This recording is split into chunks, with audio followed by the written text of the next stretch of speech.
Katatapos ko lang, nagpo-post pa ako eh.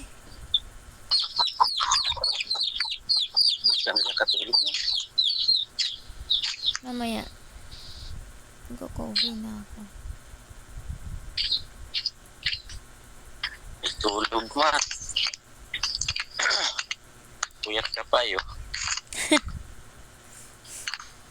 Oo, kasi ang daming ano eh. Ha? Kailangan mag-live, mag-post. Puyat pa. Ha? Puyat ka pa yun. Yan. Puyat ka kagabi yan. Antok pa. Nag-live ako kagabi, diba? Puyat may yung iyon eh.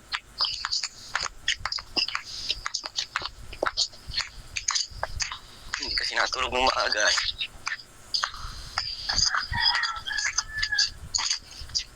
Ikaw nga, alas 10 na rin natulog eh. Maaga na ang gumising.